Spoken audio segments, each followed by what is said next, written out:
사랑제일교회 담임 목사 전광훈 씨가 NCCK를 상대로 제기했던 명예훼손 소송에서 NCCK가 3년 만에 전부 승소하며 법적 다툼을 마무리했습니다. 법원은 교회 전체를 위한 공익적 비판이었다고 판단했습니다. 보도에 김혜인 기자입니다. 지난 2021년 2월 한국기독교교회협의회 여성위원회는 전광훈 규탄 성명을 발표했습니다. 사랑제일교회 담임 목사 전광훈 씨의 반복적인 여성 폄하와 사회적 논란 발언에 대해 한국교회 연합기관이 책임 있는 대응에 나선 것입니다. 하지만 성명 발표 직후 전 씨 측은 NCCK 회장, 총무, 여성위원회 등을 상대로 형사고발과 2건의 민사소송을 제기하며 법적 다툼을 시작했습니다. NCCK 여성위원회는 2021년 12월 형사사건에서 혐의 없음 처분을 받은 데 이어 민사소송에서도 1심과 2심 모두 전 씨의 청구가 기각되는 승소 결과를 얻어냈습니다.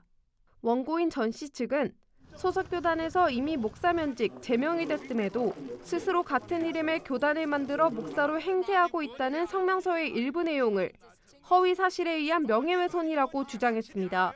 전광 목사님 측에서 제기하고 있는 목사로서 제명되었고 또 새로운 목사 행세를 하고 있는가에 대한 팩트와 관련된 재판부는 그건 허위 사실을 단정할 수 없다. 당시에 사실은 면직되고 제명된 건 사실이었으니까. 비방의 목적과 관련해서는 성명서 전체적 내용은 잘못된 성경 해석과 성인식에 기반한 것이라고 비판한 것이다. 법원은 성명서 전체의 취지가 공적 지위인 목사의 부적절한 언행을 비판한 것이며 제명 여부는 주된 중점이 아니라고 판단했습니다.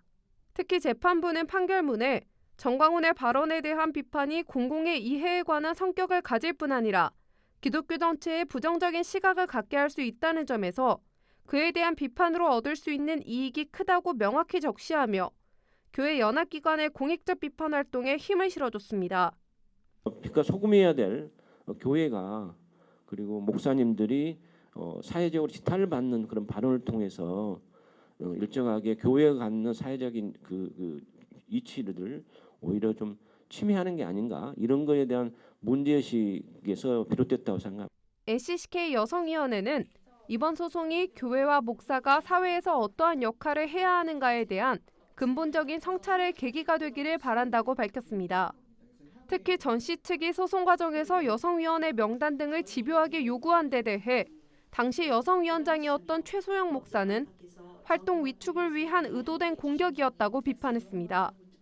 전광훈 부류의 극우적인 기독교는 사실 기독교 전체 20% 정도밖에 되지 않는데 커다란 마이크를 가지고 계속 한국 사회 전반과 신앙인들 전체를 폄훼하고 특히 여성들을 이렇게 폄훼하는 그런 일들을 되풀이하고 있다는 게 굉장히 안타깝기도 하고 화가 나는 부분이기도 하고요.